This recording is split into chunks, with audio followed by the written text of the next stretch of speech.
कल मैंने माननीय प्रधानमंत्री का इस्तीफा मांगा। भक्तों को बिहार में एक लुंगिया मिर्च होता है, बहुत छोटी सी होती है लेकिन वो बहुत तीखी होती है, जानते हैं? वही मिर्ची लगी भक्तों को। पार्लियामेंट के अंदर भारतीय जनता पार्टी को कल जवाब देना भारी पड़ रहा था और वो बहस से दूर भाग रहे थे। कल देखा होगा आप सबने। और कल राजनाथ सिंह ने फिर से ये कबूल किया और इसी चीज की हम लोग मांग करते हैं कि देश की जनता को आप सच्चाई बताइए, छुपाइए नहीं। तो कम से कम धन्यवाद देता हूं मैं राजनाथ सिंह का कि देश की जनता को सही जानकारी दी। वहीं पे हमारे देश की गोदी मीडिया कैसी जानकारी देती है, मोदी के इशारों पे काम करती है, सभी चीजें छुपाने का काम करती है। लेकिन कल उसका पोल पट्टी खुल गया। एक अच्छी छवि के राजनाथ सिंह हैं। जब ये उत्तर प्रदेश के मुख्यमंत्री थे, अच्छी तरीके से सत्ता चलाया। तो मैं समझता हूं कि यदि मैंने इसलिए इस्तीफा मांगा प्रधानमंत्री से कि कोई जुमलेबाज है, सिर्फ झूठ के अलावा कुछ बोलते नहीं। ऐसे ऐसे संगीन मुद्दे पे जहां पे हमारे देश के जवान चाइना से भिड़ रहे हैं और उस मुद्दे के ऊपर हमारे देश के प्रधानमंत्री झूठ बोल रहे हैं, तो इसीलिए मैंने कहा कि उनको एक मिनट भी उस पद पे रहने का अधिकार नहीं है। उससे बेहतर प्रधानमंत्री राजनाथ सिंह हो सकते हैं, इसमें भी कहीं कोई शक नहीं है। सत्ता चला चुके हैं, उनको पता है कि क्या चीज देश से छुपाना चाहिए, क्या चीज नहीं छुपाना चाहिए, यह पता है। तो कल जो उन्होंने पार्लियामेंट में यह कहा और यह कबूल किया कि चाइना 38,000 वर्ग फुट हमारी जमीन को कब्जा किए हुआ है, ये कहा पार्लियामेंट में। सुना ना आप लोग ने कि नहीं सुना? जी न्यूज सुना, न्यूज 18 सुना होगा, रिपब्लिक भारत सुना होगा। वहां पे चलता क्या है? कंगना रनावत कहां पेशाब करी, वो कहां पे रात में खाना खाई, कितने बजे सोई, कितने बजे उठी, यही चलता है ना उस न्यूज चैनलों पे। कितने सेकंड में चाय पिया, कितने सेकंड बाल झाड़ी, ये न्यूज बनता है देश का। न्यूज ये होना चाहिए कि आज बॉर्डर पे क्या हुआ। न्यूज ये होना चाहिए कि हमारे देश के हालात क्या हैं, हमारे गरीब किसान कैसे जी रहे हैं। न्यूज ये होना चाहिए कि हमारे देश के गरीब मजदूर किस हाल में हैं, वो दिखनी चाहिए। सरकार ने उनके लिए क्या काम किया, ये पूछना चाहिए। सरकार की अगली रणनीति क्या है, ये पूछना चाहिए न्यूज चैनल को। न्यूज चैनल का ये काम नहीं है कि एक हीरोइन के पीछे कैमरा लेके उसके चूतड़ों के पीछे घूमना चाहिए। हो गया एक समाचार, 2 दिन हो गया। सुशांत सिंह राजपूत क्या कल कहा पार्लियामेंट के अंदर? इंसाफ दिलाने चले थे भाई। सरकार ने पल्ला झाड़ लिया कि ड्रग्स माफियाओं के साथ कोई कनेक्शन नहीं है फिल्म इंडस्ट्री का। अब बोलो, मैं शुरू से कहता आ रहा हूं कि सुशांत सिंह राजपूत का केस चुनावी एक मुद्दा है। बिहार में चुनाव है और राजपूत समाज सबको पता है कि वो बीजेपी को सपोर्ट करते हैं। कहीं वो वोट बैंक भाजपा से बिछड़ ना जाए, वैसे बिछड़ चुके हैं। वो भी बुद्धिजीवी जाति है, उनको भी पता है कि किस तरह से कर रही है भाजपा सरकार, वो भी चले जाएंगे। दूसरी महत्वपूर्ण बात यह है, श्रम विभाग ने कल जब पार्लियामेंट के अंदर चर्चा हुई तो श्रम विभाग ने कहा कि हमारे पास कोई आंकड़ा नहीं है कि कितने आदमी इस कोरोना वायरस में पैदल चल के मरे, रेलवे से मरे। 16 का तो डायरेक्ट, जिसके ऊपर प्रधानमंत्री ने भी ट्वीट किया था कि हमारी सरकार उनको 5-5 लाख रुपया दे रही है, वो 5 पैसा नहीं दिया। उन परिवारों को, जो कल परिवार का इंटरव्यू भी हमने टीवी में देखा है, उसको देखने के लिए मध्य प्रदेश की महिला मंत्री हेलीकॉप्टर से जाती है देखने के लिए, लेकिन उनको 5 रुपया नहीं है उनको देने के लिए, गरीब आदमियों को देने के लिए हमारे देश के प्रधानमंत्री के पास 5 पैसा नहीं है। लेकिन उद्योगपति को देश से भगाने के लिए वीजा भी है, बैंकों से छूट भी है, सब चीज है उनके पास। ये किसी दूसरे के शासन काल में नहीं हुआ है, किसी दूसरे के शासन काल में नहीं हुआ है, ये हुआ है भारतीय जनता पार्टी के शासन काल में। जितने भी बैंक को लूटा मोदी के यारों ने, उन सब को वीजा देने का काम, मालूम है ना, वीजा मंत्रालय से मिलता है। यह भी जानकारी है कि अंधभक्तों, ये जानकारी है ना कि वीजा मंत्रालय देती है, भारत सरकार देती है, उसकी जांच होती है। तो क्या स्मैक पी रखा था वही ड्रग्स जिस टाइम वो ठप्पा लग रहा था वीजा के ऊपर? कहता हूं तो चूतड़ में मिर्ची लगती है भक्तों को, पूरी लगती है ना। एक बात बताओ मुझे, फेसबुक पे जो गालियां देते हैं उससे मेरा क्या बिगड़ता है? क्या बिगड़ता है? तुम्हारी क्वालिटी पूरा देश देखता है, और तुम्हारे आईडी भी खोल के पूरा देश देखता है कि तुम किसको सपोर्ट करते हो और वो क्या तुम्हें सिखाता है, वो पूरा एक एक देश का नागरिक देखता है।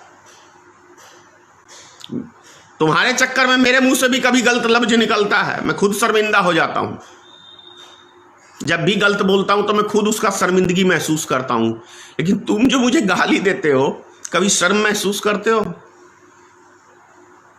कभी भी शर्म महसूस करते हो? नहीं करते हो, क्योंकि तुम हो उठल्लू परिवार से, तुम एक गंदी नाली के गटर के कीड़े हो। तो कीड़ों को क्या फर्क पड़ता है? तुम्हारा काम है वही। तुम्हारे पिताजी देते हैं वो आईटी सेल को पैसा, तुम्हारी रोजी रोटी चलती है। मैं जानता हूं ये आईटी सेल वाले का काम है। अब सोचो कि जो आदमी देश को सच्चाई बता रहा है, तुम उसकी मां बहन कर रहे हो, तो तुमसे बड़ा कोई देश का गद्दार हो सकता है? खुद सोच लो। मैंने आज तक एक भी लफ्ज समाज के विपरीत नहीं बोला है, क्योंकि सीबीआई मेरे सारे वीडियो की जांच कर चुकी है। पता है, सीबीआई जिस दिन मैंने पहला पुतला फूंका था 5 मई को, उसके अगले दिन ही भारत सरकार ने मेरी जांच के आदेश दे दिए थे। जो सीबीआई डिपार्टमेंट ने खुद मुझे फोन करके 3 बारी कहा है इस बात को। पता है, मैं राष्ट्र से प्रेम करता हूं, अपनी मातृभूमि से प्रेम करता हूं, अपने देश के नागरिक से प्रेम करता हूं। लेकिन आप जिसको चाह रहे हैं वो किससे प्रेम करता है? वो चाइना से प्रेम करता है। भाई, आप कांग्रेस को कहते हो कि वो चाइना का सपोर्टर है, लेकिन ये तो जीता जागता प्रमाण है ना। अरे ठीक है, देश की जनता से आपने मत लिया झूठ बोल के, वो एक अलग चीज है। चलिए, चुनावी जुमले आपने मार लिए, देश की जनता को आपने गुमराह करके 2014 में भी आपने मत लिया, 2019 में भी आपने पुलवामा हमला करा के लिया। मैं कम से कम 20 वीडियो में ये बात बोल चुका हूं, और देश के तमाम नेता बोल चुके हैं, क्योंकि पुलवामा हमले की आज तक जांच नहीं हुई है। एक सुशांत सिंह मर्डर की सीबीआई जांच कर सकती है, लेकिन हमारे 44 जवान वीर को 300 किलो आरडीएक्स के साथ उड़ा दिया जाता है, उसकी जांच आज तक सीबीआई नहीं करती है। तो इतना तो अक्ल आप लोग के पास होगा ही कि 300 किलो आरडीएक्स कहां से, आखिर कोई कंधे पे तो उठा के ले नहीं आएगा आरडीएक्स। 300 किलो आरडीएक्स लाने का मतलब है कि कम से कम 10 आदमी चाहिए अगर कंधे पे उठा के लाए तो, क्योंकि 50 किलो भी आपको अकेला आदमी नहीं उठा के लेके भागेगा। आप समझ सकते हैं कि जो मैं बात कह रहा हूं वो क्या कह रहा हूं। इतनी तो समझ सबके पास है, भक्तों के पास भी है। वो तो जानबूझ के बेचारों को करनी है भक्ति, अंधभक्ति। अंधभक्ति का मतलब समझते हैं? ये देश के लिए हानिकारक है, ये देश के लिए अच्छी चीज नहीं है। और ये प्रमाण है कि नरेंद्र मोदी ने इतने संवेदनशील मुद्दे को यूं ही चुटकी के अंदर झाड़ दिया कि मेरी सीमा में कोई घुसा नहीं, ना हमारा कोई पोस्ट कब्जा है। पार्लियामेंट के अंदर ये लिखित प्रमाण के साथ, रिकॉर्ड के साथ कोई भी मुद्दे की बात बोली जाती है। और जब देश का रक्षा मंत्री ये हमें कह रहा है, देश का रक्षा मंत्री कह रहा है पार्लियामेंट के अंदर 38 किलोमीटर जमीन हमारी चाइना ने कब्जा कर रखी है अभी वर्तमान में, तो ऐसे प्रधानमंत्री को, ऐसे क्या कहूं मैं, गाली दूंगा तो जनता को गाली दूंगा ना, क्योंकि जनता ने चुना है। तो ऐसे प्रधानमंत्री को, बेशरम निकम्मे प्रधानमंत्री को क्या आप पसंद करते हैं? क्या आप इसको कहते हैं देशभक्ति? यह देशद्रोही प्रधानमंत्री है भारत का, जो इतना बड़ा मुद्दा पे झूठ बोला। इसको तुरंत इस्तीफा देना चाहिए और ऐसे प्रधानमंत्री को फांसी पे लटकाना चाहिए कि इतने बड़े मुद्दे को छुपाया क्यों, झूठ क्यों बोला देश की जनता के साथ। गुजरात का इतना बड़ा फेंकू, क्या गुजरात ऐसे निकम्मे व्यक्ति को पसंद करता है? गुजरात के तो बहुत अच्छे लोग होते हैं। महात्मा गांधी गुजरात से, सरदार वल्लभ भाई पटेल गुजरात से, जिन्होंने देश के लिए अपने जान निछावर कर दिए। और ये एक घर का चोरी करके भागा हुआ व्यक्ति आज हमारे देश का प्रधानमंत्री बन गया और वो हमारे देश को बेच रहा है चाइना के हाथों। क्या बेचा नहीं देश को चाइना के हाथों? चाइना के हाथों 38 किलोमीटर जमीन बेच दिया इसने, उसी का चंदा लिया था ये पीएम केयर फंड के अंदर चाइना वालों से। नतमस्तक है, कांग्रेस को बोलता है कि चाइना का एजेंट है। नहीं, देश का प्रधानमंत्री श्री नरेंद्र मोदी डंके की चोट पे कह रहा हूं मैं, धनेश्वर महतो, कि चाइना का एजेंट भारत का प्रधानमंत्री श्री नरेंद्र मोदी है। यह सबसे बड़ा प्रमाण है कि प्रधानमंत्री झूठ बोल रहा है और हमारा ये रक्षा मंत्री पार्लियामेंट के अंदर कल ये बयान देके ये प्रूफ हो गया कि हमारा देश का प्रधानमंत्री चाइना का एजेंट है। चाइना का एजेंट है हमारा देश का प्रधानमंत्री। डंके की चोट पे कहीं भी खड़ा होकर ये धनेश्वर महतो कह सकता है, कोर्ट में हो, कहीं हो, आमने सामने बैठ के है मोदी में। फिल्मी स्टार को तो बुला सकता है इंटरव्यू लेने के लिए, एक बारी अरे एक बारी धनेश्वर महतो के साथ भी इंटरव्यू हो जाए, एक नेता के साथ। क्या कबूल है भारतीय जनता पार्टी के लोगों? बोलो अंधभक्तों, अब बोलो कौन सा प्रमाण चाहिए कि आप जिसकी भक्ति करते हो वो देशद्रोही प्रधानमंत्री है, भारत का प्रधानमंत्री चाइना का एजेंट है? कौन सा प्रमाण चाहिए? कौन सा प्रमाण चाहिए?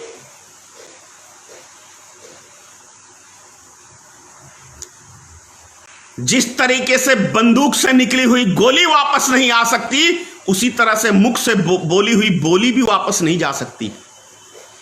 ये तो बोला प्रधानमंत्री ने, देश के प्रधानमंत्री ने कहा कि हमारी सीमा में ना ही कोई घुसा है, ना ही हमारा कोई पोस्ट कब्जा किया है।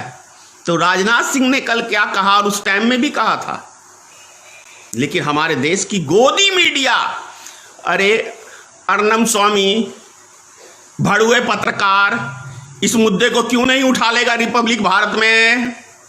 इससे भी बड़ा कोई मुद्दा है आज देश के अंदर कि देश का प्रधानमंत्री ने 130 करोड़ जनता के साथ विश्वासघात किया है। इस देश का प्रधानमंत्री ने हमारे वीर जवान के साथ विश्वासघात किया है। वो वहां पे अपनी जान दे रहे हैं और भारत का प्रधानमंत्री हमारे देश की जनता के साथ, हमारी सेना के साथ धोखा कर रहा है। नेशनल दस्तक की आपसे गुजारिश है कि अगर इसको बचाना चाहते हैं तो नेशनल दस्तक को सब्सक्राइब करने के लिए रेड कलर के सब्सक्राइब बटन को दबाएं, फिर बेल आइकन की घंटी दबाएं। नेशनल दस्तक को बचाने के लिए बहुत जरूरी है कि हर खबर को शेयर करें, लाइक करें, कमेंट जरूर करें।